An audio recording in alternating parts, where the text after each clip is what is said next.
Aquella tarde, el cielo de la Ciudad de México tenía un color limpio, casi irreal. El sol atravesaba las ramas de los árboles del Parque de los Venados, y las risas infantiles llenaban el aire como una canción suave e interminable. Diego corría entre los columpios con su grabadora de juguete colgada al cuello, apretando el botón rojo con frecuencia para capturar sonidos que solo él sabía apreciar: el canto de los pájaros, los ladridos lejanos, su propia risa. Clara lo observaba desde la banca. Tenía una bolsa con galletas, un jugo y un libro que fingía leer. No podía evitar mirar a su hijo cada pocos segundos. Diego era su mundo, su sol. A sus 7 años tenía una curiosidad que desbordaba. Hacía preguntas como si la vida fuera un acertijo constante, y su grabadora era su tesoro. Decía que quería ser un coleccionador de sonidos del mundo. Pero ese día, Clara cometió un error simple y común. Miró su celular. Fueron apenas 20 segundos. Una notificación, una respuesta rápida a su hermana. Cuando levantó la vista, Diego ya no estaba. Al principio no entró en pánico. Pensó que estaría detrás del tobogán o en el arenero. Se levantó y lo llamó con una sonrisa en los labios. «Diego, ya traje las galletas». Pero no hubo respuesta. 5 minutos después ya no sonreía. Corrió por todo el parque. Preguntó a los otros niños, a los adultos, a un vendedor de globos. Nadie lo había visto alejarse. El aire comenzó a cerrársele en el pecho y su voz temblaba con cada grito. La policía llegó en menos de 30 minutos. El protocolo fue activado. Perros rastreadores recorrieron la zona. Tomaron declaración a los presentes. Revisaron cámaras de seguridad de negocios cercanos. No había rastro, ninguno. La grabadora tampoco apareció. Lo que vino después fue una tormenta sin tregua. Noches sin dormir, entrevistas con noticieros, carteles pegados por toda la ciudad, promesas de ayuda de funcionarios que luego se desvanecieron. Las redes sociales compartieron su foto. «Niño desaparecido en parque», decía el encabezado. Los días se convirtieron en semanas, luego meses. Las pistas se enfriaron, los voluntarios se agotaron. Los investigadores se alejaron del caso como quien deja una vela apagada. Clara se negaba a rendirse. Acudió a videntes, exploró zonas boscosas, enfrentó falsos informantes y llamadas crueles que prometían saber algo, pero solo querían dinero. Cada uno de esos intentos la dejaba más rota. La esperanza se volvió un ancla, pesada, cruel, imposible de soltar. El parque fue remodelado 2 años después. Cambiaron los juegos, ampliaron las áreas verdes. Pero para Clara seguía siendo el lugar donde había perdido lo más valioso de su vida. Diego se convirtió en una sombra constante en su hogar. Su habitación quedó intacta, como congelada en el tiempo. La cama hecha, los dibujos pegados en las paredes y una caja en el closet que contenía algunas pertenencias que no se llevaron a la investigación. Entre ellas, una réplica de la grabadora que usaba para jugar cuando era más pequeño. La original, la que siempre llevaba colgada al cuello, seguía desaparecida. Cada noche, Clara se sentaba al borde de la cama vacía y hablaba con su hijo, como si pudiera oírla. A veces cerraba los ojos y se imaginaba su voz, esa mezcla de ternura y asombro. Imaginaba que volvía a casa, que cruzaba la puerta con los mismos tenis sucios y la sonrisa manchada de tierra. Pero nada sucedía. 10 años pasaron así, lentamente, dolorosamente. Cada cumpleaños era un recordatorio de que la vida seguía sin él. Cada niño en la calle, una herida abierta. Cada noche, una plegaria sin respuesta. Y sin embargo, Clara no dejaba de buscar. No de forma activa como antes, pero dentro de sí mantenía viva una pequeña llama. Una voz que le decía: «Aún no es el final». Porque en el fondo, algo en su interior se negaba a aceptar que Diego ya no estaba en este mundo. No sin una explicación, no sin una despedida, no sin saber la verdad. Y fue esa verdad la que 10 años después regresó de forma inesperada, en una frase olvidada. Una década puede parecer mucho tiempo. Para Clara, sin embargo, fue una sucesión interminable de días grises, cada uno igual al anterior, cada uno marcado por la ausencia. La rutina se convirtió en una forma de sobrevivencia. Se levantaba, preparaba café, pasaba la mano por el marco de la foto de Diego en la sala y salía a trabajar como si todo estuviera en orden. Como si no cargara una herida que nunca cerraba. Al principio, los vecinos la saludaban con compasión, luego, con lástima, después, con distancia. La mayoría evitaba mencionar el nombre de su hijo. Era como si al hablar de él, despertaran una maldición. Clara dejó de asistir a reuniones familiares, a cumpleaños, a celebraciones. Ver a otros niños creciendo era demasiado doloroso. Su hermana intentó acercarse, la invitaba a pasar el fin de semana, le proponía terapia, pero ella se negaba. No quería que nadie le dijera cómo vivir su dolor. Había aprendido a convivir con él como quien aprende a vivir con una cicatriz en el pecho. La investigación oficial había sido cerrada 4 años después de la desaparición. Falta de pruebas, sin elementos concluyentes, decía el informe. La última visita del detective encargado fue seca, casi mecánica. Le devolvieron una bolsa con pertenencias de Diego encontradas en el parque. Una gorra, una figura de dinosaurio, un zapato embarrado. La grabadora no estaba entre ellas. Los medios también se olvidaron del caso. Lo que antes había sido portada se volvió una historia archivada en algún rincón digital.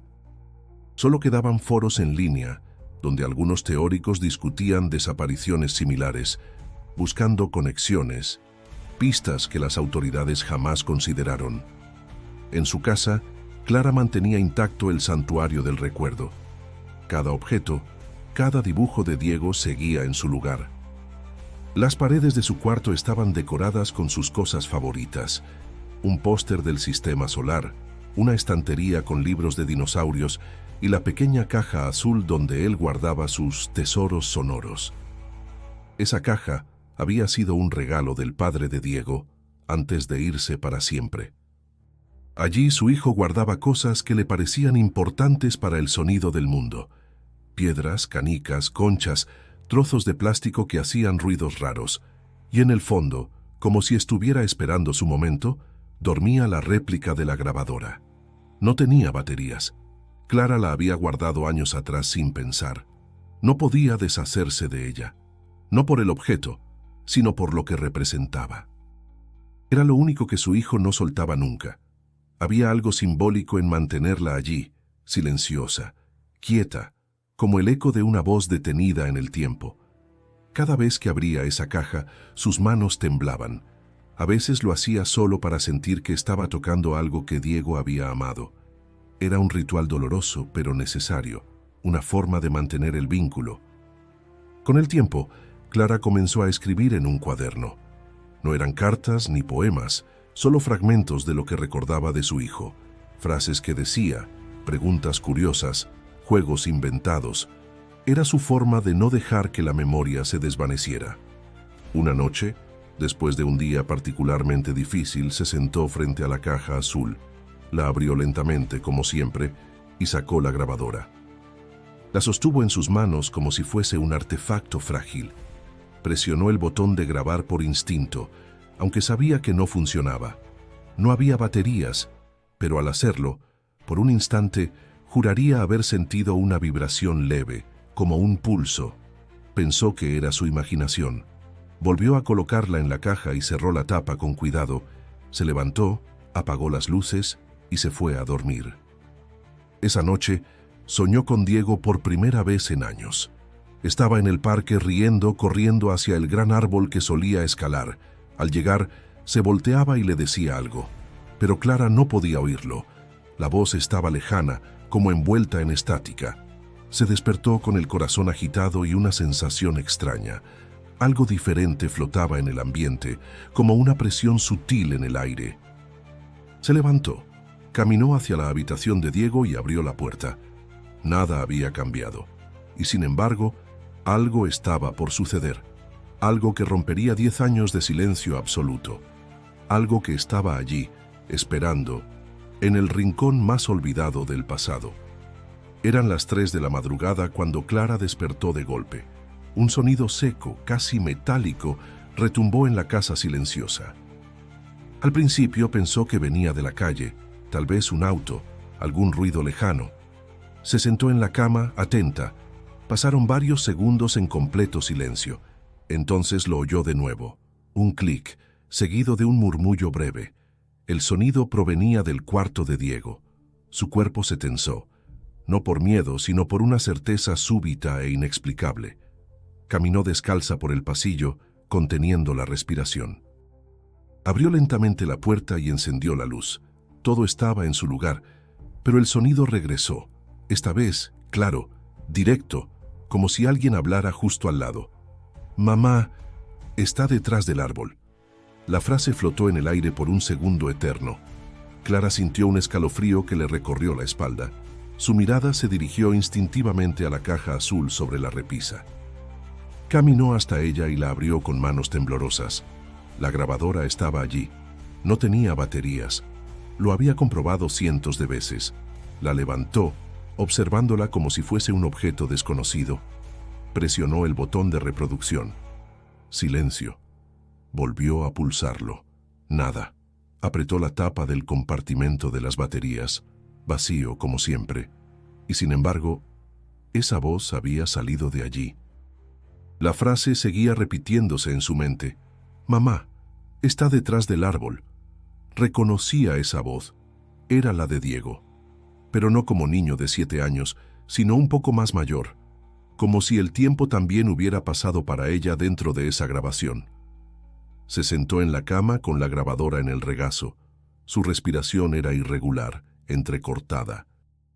Intentó convencerse de que había sido un sueño, un eco de su subconsciente, pero algo dentro de ella, más allá de la lógica, le decía lo contrario. Pasó el resto de la noche en vela, la grabadora al lado, sin atreverse a dormir. Cada tanto, el silencio se quebraba con un leve clic, como si el dispositivo intentara activarse de nuevo, pero fallara. Por la mañana recorrió la casa, asegurándose de que no hubiera radios encendidas, ni teléfonos en modo altavoz, ni televisores programados. Todo estaba apagado, todo en orden, menos su mundo interior. Volvió al cuarto de Diego y se sentó frente a la ventana.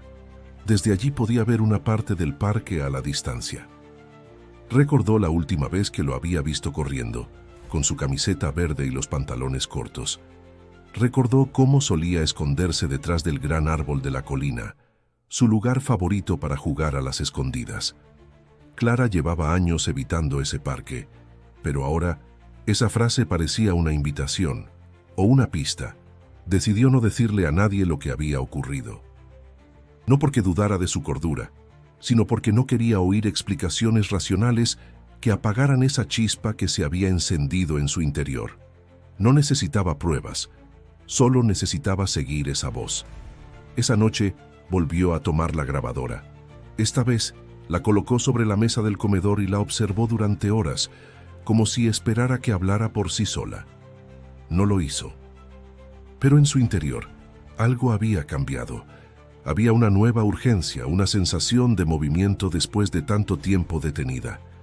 Era como si el universo hubiera decidido que ya era hora de reabrir un capítulo olvidado. Antes de irse a dormir, Clara anotó la frase en su cuaderno. Te escribió con letra firme, como si al plasmarla le diera forma y fuerza. Mamá, está detrás del árbol.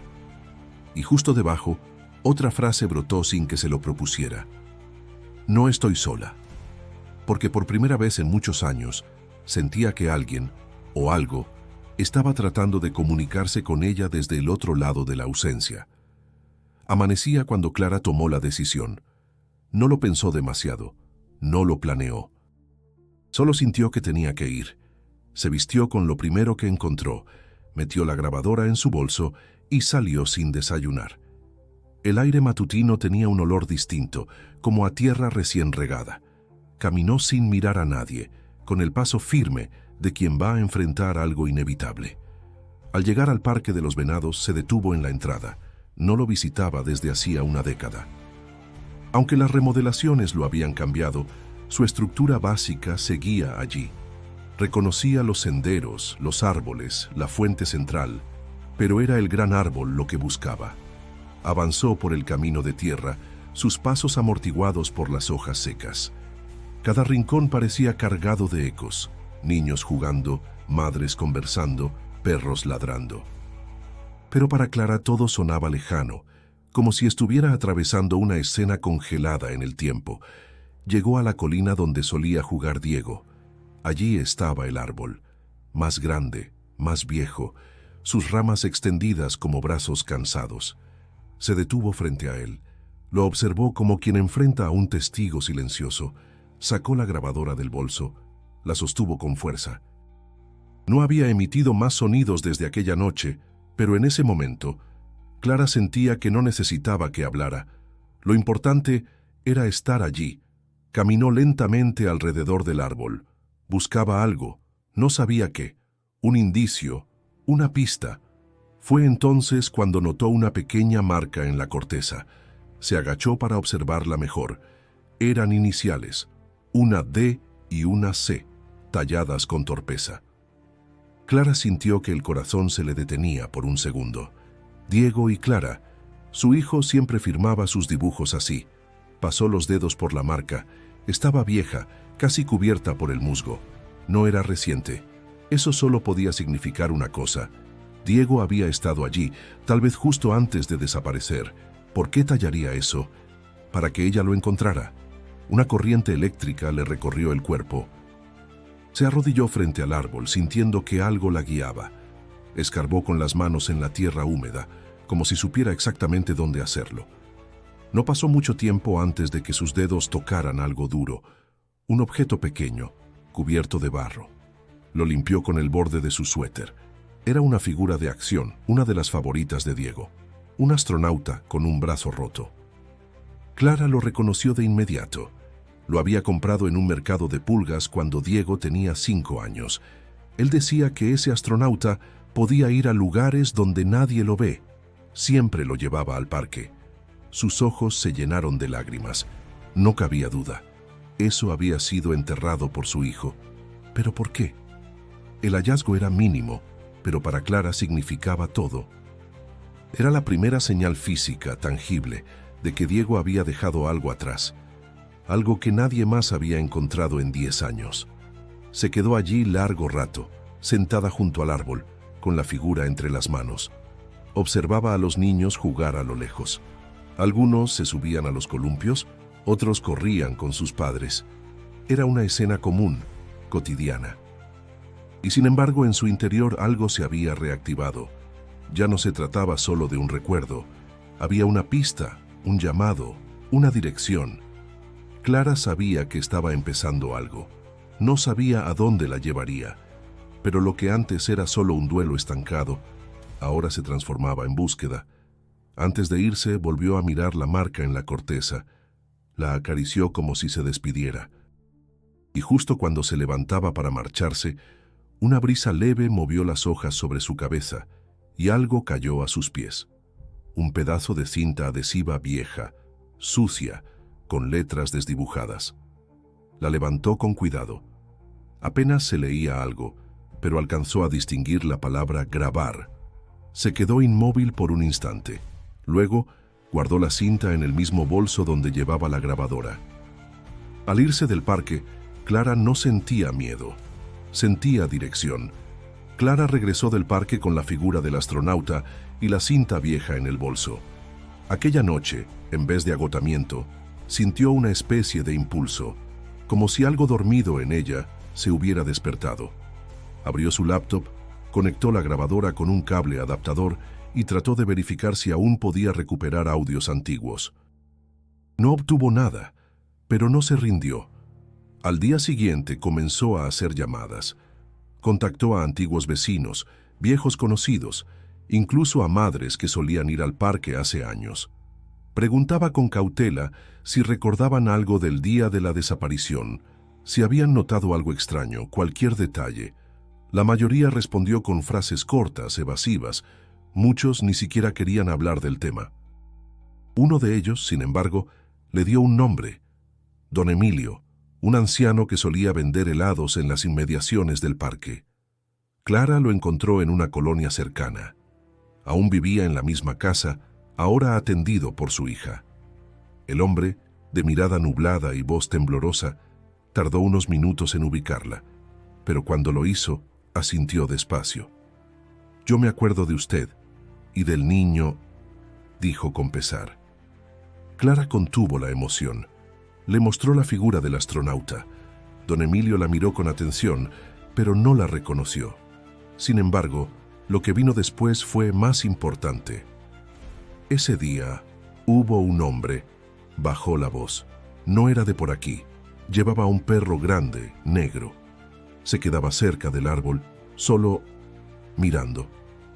«¿Qué hacía?», preguntó Clara, sintiendo que el aire se espesaba.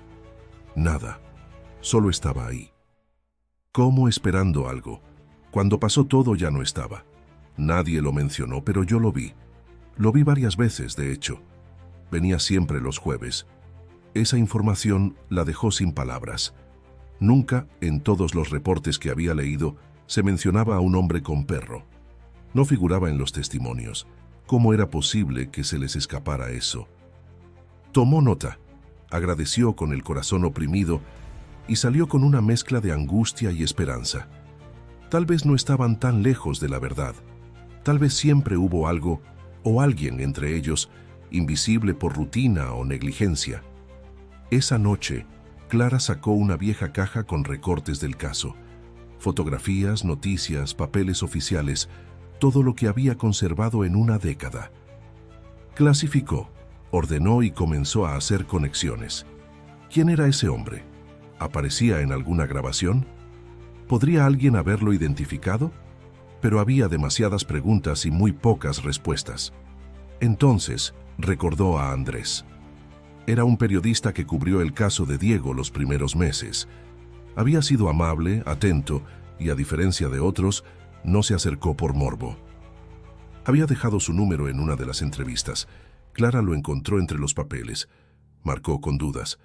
La llamada fue respondida a los 3 tonos. «¿Andrés González?» «Habla Clara, la mamá de Diego». Hubo un silencio breve. «Clara...» «Sí, claro. ¿Está bien?» «No, pero tengo algo. Y necesito ayuda». Se encontraron 2 días después en una cafetería discreta del centro. Clara llevó la grabadora, la figura, la cinta y el testimonio del anciano. Andrés escuchó todo con atención, sin interrumpir. Sus ojos, detrás de las gafas, se volvían más serios con cada detalle. ¿La grabadora habló sin baterías? Sí. ¿Y lo del árbol coincidía con el lugar exacto? Sí. Andrés no dudó. Cerró su libreta y dijo: «Vamos a reabrir esto, aunque sea solo nosotros 2». Había en él una determinación que Clara reconocía. Ya no estaba sola. Durante años Andrés había seguido casos similares, aunque sin éxito, pero lo de Diego siempre lo había marcado. Lo consideraba un fracaso personal. Ahora, la posibilidad de que algo se hubiera escapado del radar oficial lo empujaba a actuar. Comenzaron a revisar material de archivo. Clara tenía copias de algunas cámaras de seguridad. Andrés tenía acceso a una base de datos de reportes periodísticos y contactos dentro del viejo equipo de investigación. Su plan no era solo buscar a Diego, sino entender qué había pasado ese día. Las piezas del rompecabezas comenzaban a moverse, lentamente, pero lo hacían. Lo más inquietante era que, sin que ellos lo supieran, la grabadora no había dicho su última palabra. 3 días después de su encuentro con Andrés, Clara despertó con un sonido conocido. Esta vez no fue de madrugada, ni se sintió como un susurro. Fue claro, fuerte, como una advertencia. La grabadora, desde la mesa de noche, emitió una nueva frase. «No es un perro, tiene cara de hombre». Clara se quedó helada. Había dormido con la grabadora cerca, esperando quizás un nuevo mensaje, pero no estaba preparada para eso. Esa voz era otra vez la de Diego, pero más firme, más consciente del peligro. Encendió la luz y se acercó al aparato. Como antes, el compartimiento de baterías seguía vacío. Nada lo alimentaba, y sin embargo, hablaba. Reprodujo la frase varias veces, siempre igual. Siempre esa advertencia extraña. Tomó su celular y llamó a Andrés. Dijo algo más. Le dijo apenas contestó. Dijo que no es un perro, que tiene cara de hombre. Hubo un silencio al otro lado. Luego, Andrés respondió: voy para allá. Esa misma mañana escucharon la frase juntos una y otra vez. Andrés, aunque escéptico, no pudo negar que la voz era real. Grabaron el audio en un archivo digital. Lo compararon con otras voces que Clara conservaba de Diego, y la similitud era evidente. Pero había algo más, algo en el tono, como si no fuera una simple grabación antigua, sino algo nuevo. ¿Cómo puede ser esto posible?, preguntó Clara. No tengo idea, admitió Andrés, pero lo vamos a averiguar. Decidieron consultar a alguien especializado en sonidos no convencionales, una experta en psicofonías llamada Eva Duarte, profesora retirada y conocida por investigar fenómenos auditivos inexplicables. Andrés la contactó y le envió el archivo. Eva los recibió en su departamento al día siguiente. Escuchó la grabación varias veces, con audífonos profesionales y un programa de análisis espectral. Esto no es una psicofonía clásica, dijo después de un rato. No es una voz del más allá, es una voz viva, con patrones de respiración, pausas, variaciones tonales. Alguien grabó esto recientemente. Pero Clara se llevó las manos a la cabeza. Esa grabadora no tiene baterías, y Diego lleva 10 años desaparecido. Eva no tenía respuestas para eso, pero sí una conclusión. La fuente no es paranormal, es física, pero altamente irregular. Salieron de allí más confundidos, pero con una certeza. Esa frase no era un eco del pasado, era una advertencia del presente. Andrés propuso revisar los archivos policiales originales, los que no estaban en línea ni disponibles al público. Sabía que parte del material incautado en el caso de Diego fue almacenado en una dependencia municipal olvidada, junto a otros objetos de investigaciones cerradas. Clara no dudó. Al día siguiente, fueron al archivo. Tuvieron que firmar permisos y esperar horas, pero finalmente accedieron a una sala llena de cajas marcadas con etiquetas descoloridas. Buscaron la que llevaba el nombre de Diego.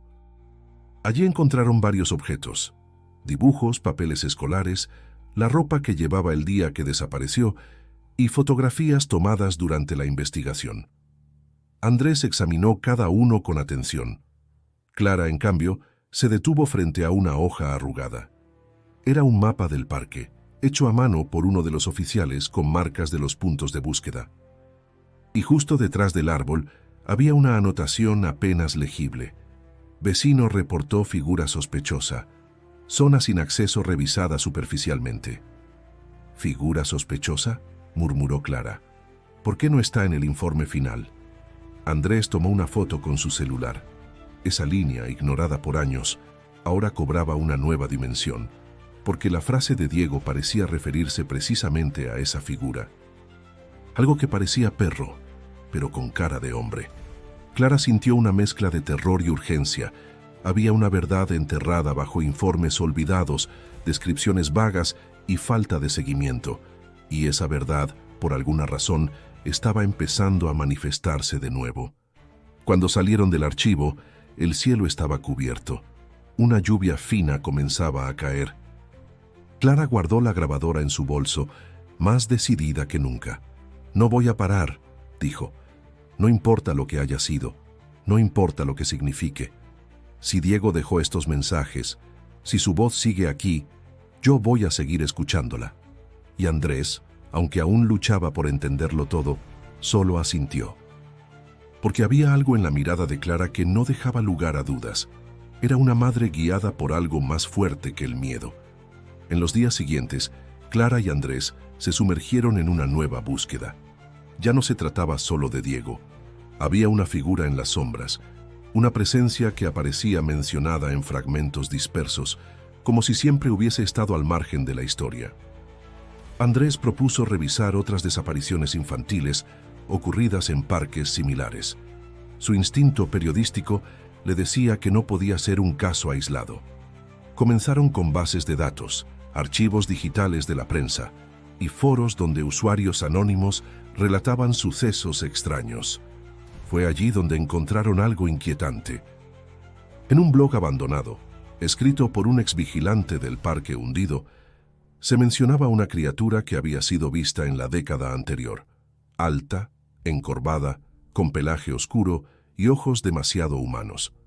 El hombre afirmaba que la figura aparecía de noche, cerca de los juegos infantiles, y que los perros se ponían agresivos cuando lo olían. Andrés levantó la mirada. Mira la fecha. 3 semanas antes de que desapareciera Diego. Buscaron más y encontraron patrones. Desapariciones en distintos parques del sur de la ciudad. El de los Venados, el Hundido, el bosque de Tlalpan, San Lorenzo y otros más pequeños. Todos formaban una especie de semicírculo en torno al cerro del Ajusco. ¿Crees que haya una conexión?, preguntó Clara. Demasiadas coincidencias, respondió Andrés. Y además, hay un nombre que se repite. Lo dijo casi en susurro, como si temiera darle forma al miedo. El hombre bestia del Ajusco.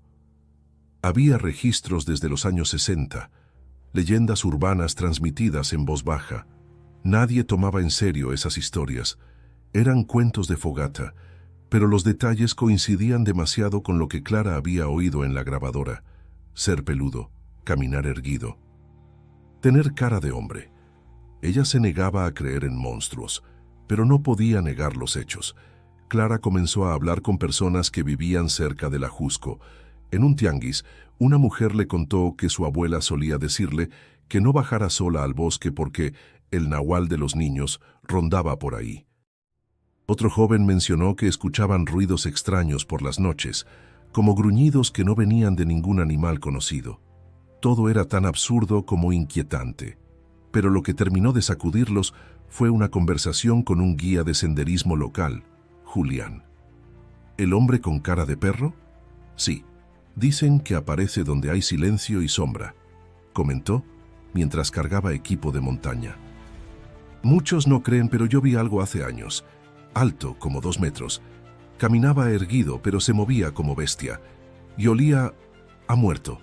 Clara lo miró fijo. ¿Dónde lo viste? En una zona cerrada del bosque de Tlalpan. Hay una vieja cabaña enterrada. No está en los mapas, pero existe. Andrés anotó cada palabra. Puedes llevarnos. Julián dudó, pero accedió con una condición. Ir de noche estaba prohibido. Nadie lo hacía. Los pocos que se aventuraban regresaban enfermos, desorientados o no regresaban. De día, solo unas horas, y salimos antes del atardecer. Clara aceptó. No podía ignorar la posibilidad de que ese lugar estuviera vinculado a Diego. Era una corazonada, pero más fuerte que cualquier lógica. Esa misma noche, ella y Andrés se reunieron para planear la excursión. Revisaron el equipo, mapas, rutas. Andrés cargó linternas, una grabadora digital, agua y su cámara.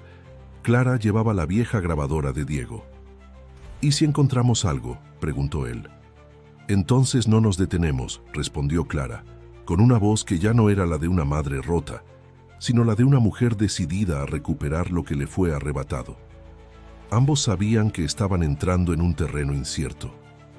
Pero algo dentro de ellos empujaba sin tregua, porque detrás del árbol tal vez no había solo un recuerdo, tal vez había una verdad enterrada, y el eco de una voz seguía llamándolos, más cerca que nunca. El bosque de Tlalpan tenía una densidad distinta.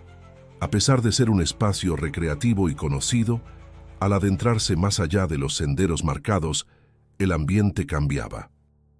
Los árboles se cerraban, la luz del sol se filtraba con dificultad, y el silencio se volvía espeso, interrumpido solo por crujidos lejanos. Clara, Andrés y Julián caminaron durante 1 hora en línea recta. El guía avanzaba seguro, aunque en silencio. Apenas hablaba. Solo gesticulaba cuando debían cambiar de dirección o rodear algún obstáculo. El aire olía a humedad y los insectos zumbaban sin descanso. De repente, Julián se detuvo. Señaló con la cabeza hacia una pendiente suave cubierta de raíces y hojas secas. «Es aquí». Clara observó el lugar. No había nada a simple vista, solo vegetación densa y ramas caídas. Pero al acercarse, notó una abertura semienterrada, casi cubierta por musgo y piedras. Era una escotilla oxidada, con una cadena rota al lado. Andrés alumbró el interior con su linterna. Una escalera de concreto descendía a la oscuridad. «¿Es seguro?», preguntó él. «Solo si no tocan nada. Y si no se quedan mucho tiempo», respondió Julián con tono firme. Clara no lo pensó. Bajó primero, sujetando su linterna con una mano y la grabadora con la otra. El aire era más frío allí abajo. El olor era denso, como mezcla de tierra vieja y moho. Al llegar al fondo, encendió la luz del celular. La habitación era pequeña. Las paredes estaban cubiertas de dibujos infantiles hechos con crayones y carbón. Figuras de árboles, casas, personas sin rostro y en el centro, una criatura con garras largas y cabeza deforme. Andrés bajó detrás de ella. Grabó cada detalle con su cámara. Caminó por el cuarto sin decir palabra, asombrado por lo que veían. «Esto no es una cabaña», susurró. «Es un refugio o una celda». Sobre una mesa de madera maltratada había hojas sueltas con garabatos, palabras repetidas y un cuaderno espiralado. Clara lo abrió con manos temblorosas. En la primera página una frase escrita con trazo infantil. «Me escondo porque él me huele. No debo hacer ruido». Pasó las hojas rápidamente. Dibujos de árboles, marcas de fechas sin orden, listas de cosas comidas y frases breves, fragmentadas. «Hoy pasó cerca». «Canté bajito, no me oyó». «Soñé con mamá». Clara no pudo contener el llanto. Era la letra de Diego. Tenía que serlo. Lo sentía en cada trazo. Su forma de escribir la A, los dibujos torpes pero detallistas.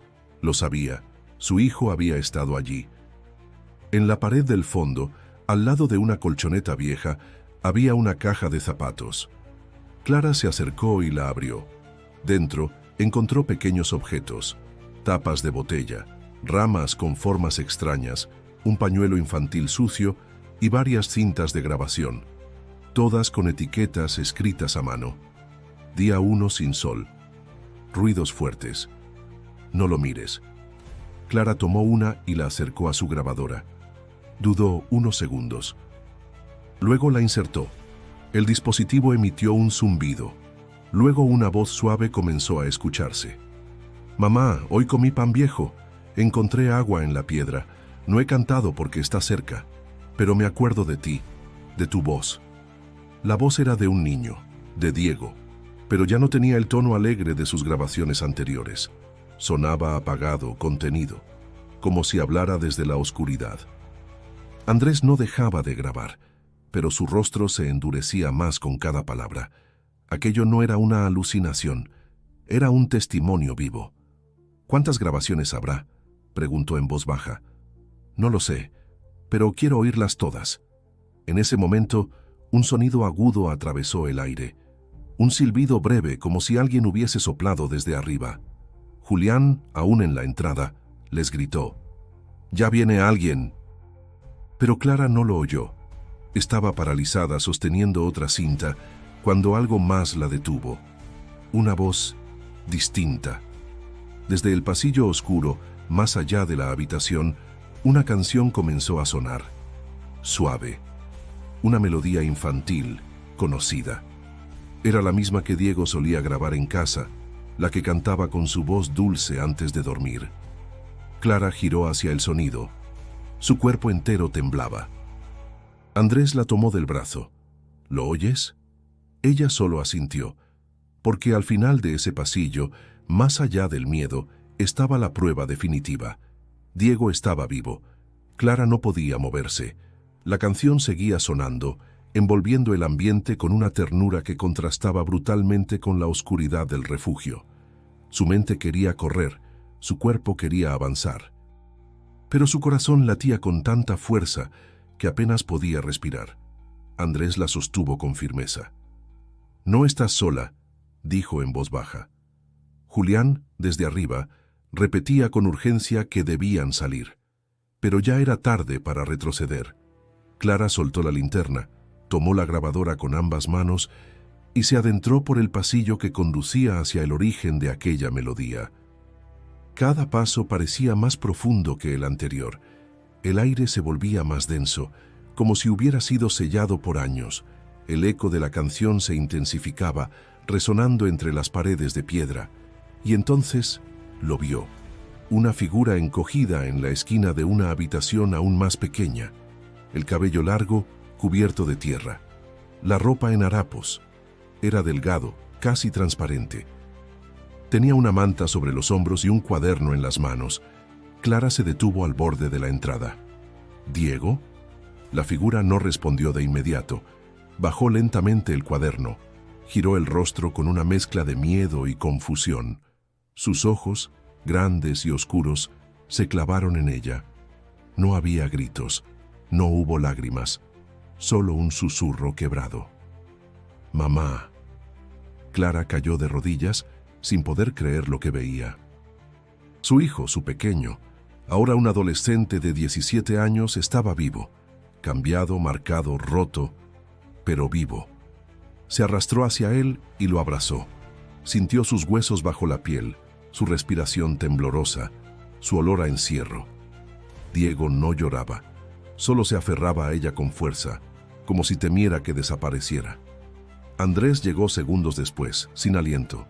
Observó la escena con los ojos empañados. Luego miró hacia el pasillo oscuro por donde habían venido.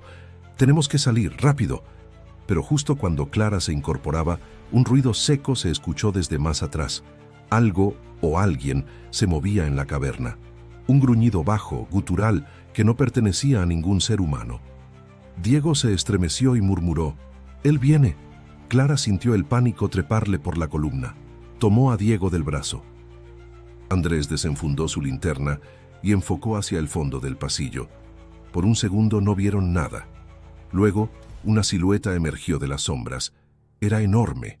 Caminaba sobre dos piernas, pero su cuerpo estaba cubierto de un pelaje oscuro. Tenía un rostro alargado, deformado, como mezcla de hombre y bestia. Sus ojos brillaban con una inteligencia antinatural. Andrés retrocedió. «¡Corran!». Clara no pensó. Caló a Diego con toda su fuerza y comenzó a correr por el túnel, con Andrés detrás, bloqueando el paso con cualquier objeto que encontraba. El eco de sus pasos se mezclaba con los rugidos de la criatura, que parecía no tener prisa. Avanzaba con firmeza, como si conociera cada rincón de aquel lugar. Llegaron a la escalera. Julián ya no estaba. Clara empujó a Diego hacia arriba, rogando que sus piernas resistieran. Andrés le siguió mientras lanzaba piedras al interior, intentando ganar segundos.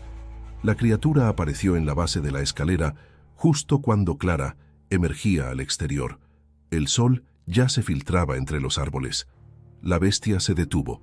Observó desde abajo, como si la luz le impidiera continuar. Sus ojos, por un momento, se cruzaron con los de Clara. Había odio, pero también una especie de conciencia, como si supiera que había perdido. Andrés salió último. Entre los tres cerraron la escotilla con piedras y ramas, sin decir palabra. Luego, corrieron hasta el claro jadeando, hasta que el bosque los soltó. Ya no eran los mismos. Habían cruzado una frontera invisible. Y regresaban con algo que el mundo había dado por perdido. Diego no habló durante el camino de regreso. Se mantenía aferrado a Clara, temblando en silencio. Pero en sus ojos ya no había solo miedo. Había alivio. Había sobrevivido. Y ella lo había encontrado. Pasaron semanas antes de que Diego comenzara a hablar con claridad. Los médicos dijeron que su cuerpo estaba desnutrido, pero estable. Su mente, en cambio, necesitaba tiempo, mucho tiempo. Había vivido demasiado en las sombras, demasiado en el miedo. Clara no se separó de él ni un segundo. Lo acompañó a cada sesión, a cada silencio. Volver a casa fue difícil. Los ruidos cotidianos lo sobresaltaban. Dormía con la luz encendida. A veces se escondía en los rincones, como si aún esperara oír los pasos de él. Pero poco a poco, algo comenzó a cambiar. Un día, al ver una fotografía en la pared, Diego dijo: «Ese era mi dibujo favorito». Clara lo abrazó entre lágrimas. Era la primera vez que iniciaba una conversación. Desde entonces, cada frase nueva era un ladrillo reconstruido en el puente entre ellos. Los psicólogos decían que había sufrido un aislamiento prolongado bajo amenaza, pero que sus mecanismos de supervivencia eran extraordinarios. Había creado rutinas, canciones, códigos para mantenerse cuerdo y, sobre todo, había grabado su voz una y otra vez para no olvidar quién era. Las cintas encontradas en la cabaña fueron analizadas por la policía. Eran decenas, algunas deterioradas. Pero muchas revelaban no solo sus pensamientos, sino también ruidos externos, gruñidos, pasos, cadenas, incluso un canto gutural que ningún experto pudo identificar del todo. La criatura, o el hombre que vivía como una bestia, no fue hallado. La cabaña subterránea fue sellada por las autoridades, pero no divulgaron públicamente lo que allí encontraron. En los medios, la historia fue resumida con cautela. Adolescente reaparece tras 10 años desaparecido en el Ajusco. Se investigan las condiciones de su cautiverio. Pero Clara, Andrés y Diego sabían que era más que eso. En la cabaña también se encontraron restos humanos. Los análisis de ADN confirmaron lo peor. Correspondían a otros niños reportados como desaparecidos en años anteriores. Algunos nunca habían sido relacionados con el caso de Diego. El patrón ahora era claro. Y sin embargo, nadie hablaba abiertamente del tema. «No quieren sembrar pánico», dijo Andrés furioso. «Prefieren el silencio a la verdad». Clara entendía su indignación, pero su foco estaba en su hijo. Recuperarlo era su única prioridad. Todo lo demás podía esperar. Una tarde, mientras organizaban las pertenencias de Diego, él pidió ver su antigua grabadora. Clara la sacó de una caja, temiendo que lo perturbara, pero él la sostuvo con calma. «¿Funciona?» «No lo sé», respondió ella. «Hace cosas que no entiendo». Diego sonrió por primera vez en mucho tiempo. Colocó una cinta nueva, presionó «grabar» y habló con voz firme. «Mamá, ya estoy en casa». Esa frase quedó grabada en el dispositivo como una promesa, una línea de cierre, un nuevo comienzo. Clara la escuchó una y otra vez durante esa semana. Cada vez que lo hacía, lloraba en silencio, porque ahora cada palabra ya no era un eco del pasado, sino una afirmación del presente. Diego comenzó a dibujar de nuevo, hablaba con Andrés, le contaba fragmentos de su vida en la cabaña. No recordaba cómo llegó allí, solo que un día, mientras jugaba, algo lo tomó por detrás. Todo se volvió oscuro, y luego el encierro. Describía a él como una figura que no hablaba, que lo observaba desde las sombras, que lo alimentaba en silencio, que le gruñía si hacía ruido. Nunca supo si era humano, nunca le vio el rostro completo. Lo llamaba la sombra que camina. A pesar del horror, Diego había aprendido a sobrevivir. No lo explicaba. Solo lo sentía como parte de sí mismo, como si esa oscuridad también hubiera crecido dentro de él. Pero ahora, con Clara a su lado, con palabras nuevas, canciones nuevas, y el aire del mundo real, esa oscuridad comenzaba a disiparse. Andrés publicó un artículo meses después, cuidadosamente redactado, sin nombres ni acusaciones directas, pero con un mensaje claro: escuchen a los desaparecidos, porque algunos aún hablan si sabemos cómo oírlos.